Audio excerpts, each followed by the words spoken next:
बंद होगा जो अपने आप को संभाला होगा। कान खोल के सुनना, इस्लाम, उसूल इस्लाम की बका के लिए, कुरान की शान की अजमत के लिए, असर रसूल पाक के कलमे की हिफाजत के लिए हुसैन ने अपना कुंबा कटवा दिया मगर उफ न किया, शिकायत नहीं की। यहाँ हालात इतने गए गुजरे हैं कि बारिश बेमौसम हो जाए, अपना साजो सामान छत पे भीग जाए तो लोग कहते हैं अम्मा ये भी कोई बारिश का वक्त है। अरे इंसान अपनी गोद में झांक और अपने आप को बतौल मुआवजा करते ही औकात क्या है। तू रब के बरसाने पर एतराज करने का हकदार कब से हो गया है। रब की रहमत कामिला देख रही है, कहां बारिश की जरूरत है, कहां पानी की जरूरत है, कहां धूप की जरूरत है, कहां पे मौसम बरसेगा आसमान, कहां मौसम के साथ बरसेगा आसमान। अब बारिश रब कर रहा है, एतराज तू करता है, तेरा हक क्या है। तेरे तो सिर्फ बिस्तर भीगे होंगे, हजारहा इंसानों के घरों में हरियाली आ गई होगी,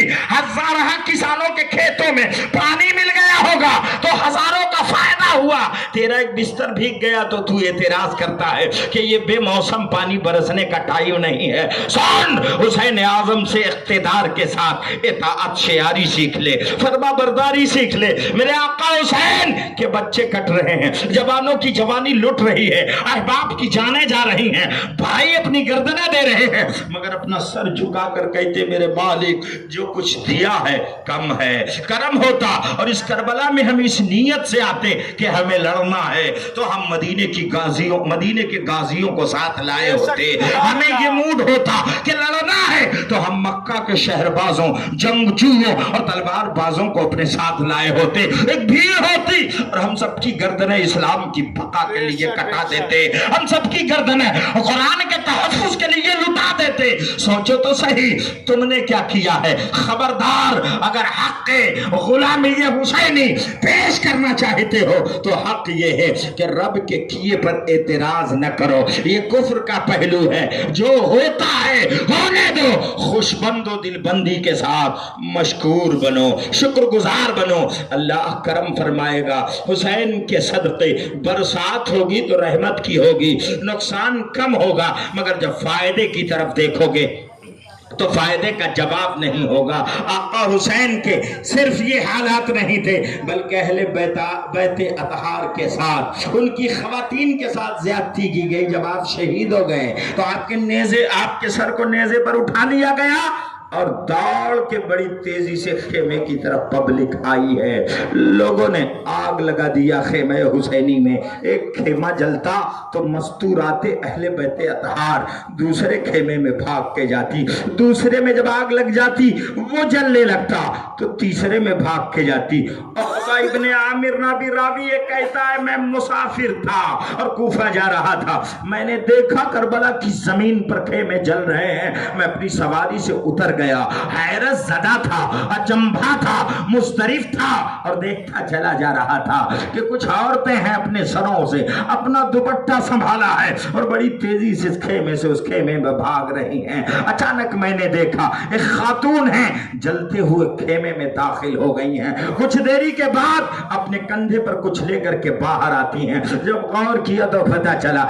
इमाम हुसैन की बहन ज़ैनब हैं, अपने भतीजे आबिद बीमार को लेकर आ रही हैं। फिर देखा एक खातून नन्ही सी थी, एक शख्स आगे बढ़ा और बड़ी तेजी से उनके कान में मौजूद सोने की बालियों को खींच लिया। जब उसने खींचा तो कान चिर गया, खून के फव्वारे पलट के बहने लगे। अम्मा, मैं जब गौर किया तो पता चला ये इमाम हुसैन की बेटी हजरत सकीना है, उनके दामन से आग लग गई थी। मैं आगे बढ़ा और मैंने कहा बीवी मैं आग हटा दूं तो उन्होंने कहा जलील कमीने खबरदार आगे न बढ़ना, तुझे पता नहीं है हम इज्जतदार घराने की खवातीन हैं, हमारे कपड़ों को हाथ ना लगाना, तवज्जो करना। जिनके यहाँ जाने जा रही हैं, अम्मा जाने कुर्बान की जा रही हैं, जिनके यहाँ गर्दनें देने पर लोग आमादा हैं, हर एक कट चुका है, राह खुदा में फिदा हो गया है। वो पर्दे का लिहाज کس طرح کر رہا ہے، رب کے فرمان پر عمل کس طرح سے کر رہا ہے، مصطفیٰ جان رحمت کی سنتوں کا اطاعت شعار کیسا ہے، رب ذوالجلال کے حکم کا پیروکار کیسا ہے۔ ذرا توجہ کرنا اور غور کرنا۔ خاتون نے جیسے یہ بات کہی وہ راوی کہتا ہے میں ادب سے کھڑا ہو گیا اور میں نے کہا آپ کون ہے؟ کہتی میں امام حسین کی بیٹی سکینہ ہوں۔ میں نے ادب سے کہا میں تو غلام امام حسین ہوں، میں نہیں چاہتا کہ آپ اس تکلیف میں پڑے، اجازت دیں تو میں یہ کام کر دوں۔ انہوں نے حکم دیا تو وہ آگ میں نے بجھائی تھی۔ توجہ کرنا، اس طرح سے ظلم و استبداد کے سکنجے میں اہل بیت اطہار کو رکھا گیا، اس طرح مصیبتوں کے پہاڑ کرب و بلا کی زمین پر توڑ دی گئی۔ حسین و حسین کی اولاد و احباب کے ساتھ جو زیادتیاں کی گئی ہیں، تاریخ شاہد ہے، جنگیں ہوتی رہیں گی، لوگ فتح بھی ہوں گے اور کچھ لوگ مغلوب بھی ہوں گے، فاتح قوم الگ ہوگی، شکستہ خوردہ اور ہوں گے، مغلوب اور ہوں گے، غالب اور ہوں گے۔ مغلوبین کے لوگوں کو قید بھی کیا جائے گا، وہ قیدی بنائے جائیں گے، مغلوبین کی گردنیں بھی کٹیں گی، وہ اپنی قربانیاں دیں گے، مگر جو کربلا میں ہوا اس کا جواب نہیں ہے، اس زیادتی کا جواب نہیں ہے کہ خواتین اہل بیت اطہار کے کانوں سے ان کی بالیاں کھینچ لی جائیں، ضرورت پر ان کی چادریں ان سے چھین لی جائیں۔ لوگوں نے ان کے خیمے کے ایک حصے کو ٹٹولا تھا، جو ملا وہ یزیدیوں نے رکھ لیا تھا۔ اندازہ کریں کہ کیسا ستم ہے، یہ ظالموں نے کیسا ظلم کیا ہے۔ اس ظلم کا جواب نہیں ہے، دل خون کے آنسو روتا ہے۔ اگر عمر فاروق امجدی کی آنکھیں اس وقت نہیں روتی ہے تو یہ نہ سمجھنا کہ یہ بہت زیادہ اپنے آپ کو مضبوط بنائے ہیں۔ خبردار، دل خون کے آنسو روتا ہے، طبیعتیں بھرا جاتی ہیں، مزاج میں ہلکا پن آ جاتا ہے کہ اماں ایسے سچے، اچھے اور نورانی قافلے اور انوکھے اہل بیت اطہار کے ساتھ جو زیادتی ہوئی ہے، اگر ہمارے اپنے گھر کے ساتھ ایسا ہو تو ہم اسے برداشت نہیں کر سکتے۔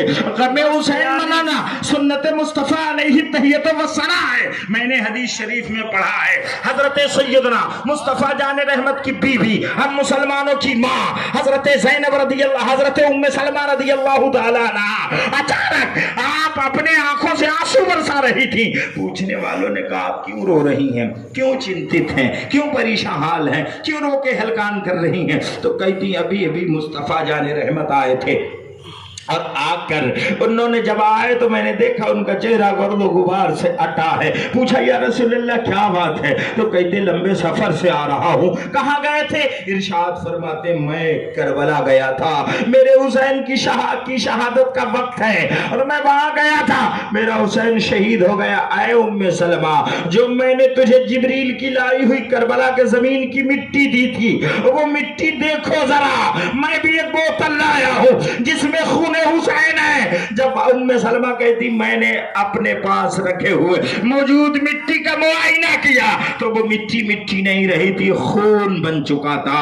اندازہ فرمائیے اور غور کریے گا، میرے آقا علیہ تحیت و ثنا کی آنکھیں برس رہی تھی، گرد و غبار سے آٹے تھے۔ مصطفیٰ کو خواب میں دیکھنا حقیقت میں شان مصطفی اور عظمت مصطفی کا دیکھنا ہے۔ گویا مصطفیٰ بتا رہے ہیں کہ میرے نواسے کی شہادت یہ غم کا وقت ہے۔ محبت حسین میں اگر کسی کی آنکھیں برس گئیں تو اللہ تعالیٰ ان آنکھوں کے برسنے کے بدلے مغفرت کی توفیق عطا کر سکتا ہے۔ امید قوی ہے، ہم اہل سنت والجماعت سے تعلق رکھنے والے لوگ ہیں۔ مصطفیٰ جان رحمت کا صدقہ کہ ایمان دیا ہے تو اہل بیت اطہار کے محبت کے ساتھ دیا ہے، اللہ حسین کی محبت کو دلوں میں بسانے اور اس کے فرمان، ان کے فرمان، ان کی سنتوں پر عمل کرنے، ان کی پیروکاروں پر کمر کسنے کی توفیق دے دے اور دنیا یہ جان جائے کہ ہم نہ خارجی ہیں اور نہ ہی رافضی ہیں، نہ ہم نے شیعان علی ہونے کا دعویٰ کیا ہے، ہم نہ شان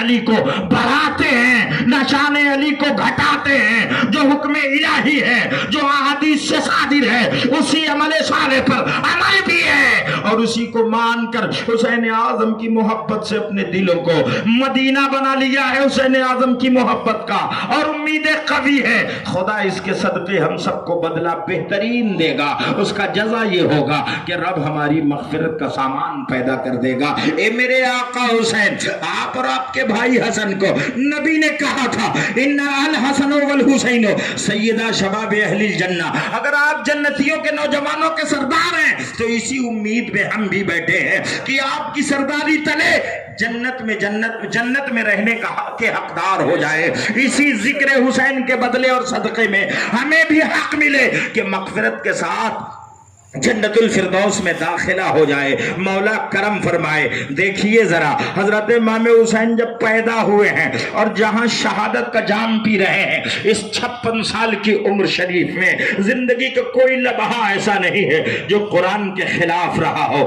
जो इस्लाम के खिलाफ रहा हो, जो सुन्नत नबविया की मुआफ़क़त न करता हो। खबरदार, अगर मौका फराहम होता तो उमर फारूक अमजदी जिंदगी हुसैन को कुरान के साथ में के पहलू को बयान करने की जसारत रखता है और आपको बताता है कि कुरान थ्योरी था, थ्योरी है भी थ्योरी। अगर कोई तफसीर है, प्रैक्टिकल है, तो वो हुसैन की जाते तय्यबा है। शहादत की बाज़मत और इंतहा दर्जे पर फायज होकर कुरान पढ़ रहे और दुनिया को बता रहे। हैरत में ना होना जब आयत समझ में ना आए कि अमा कटा हुआ मर कैसे, कटा हुआ जिंदा कैसे हो सकता है। जिसके सर धड़ से इलाहिदा हो उसकी जिंदगी क्या है। तो नेज़े पे मैं कुरान पढ़ रहा हूं, मुझे देख लेना, समझ में आ जाएगी कि जिंदगी क्या है। जब देखना कि आदमी नमाज में अपनी कुर्बानी कैसे दे सकता है। हालत नमाज तो नमाज है। यही वजह थी कि मकाम मिना में इब्राहिम के बेटे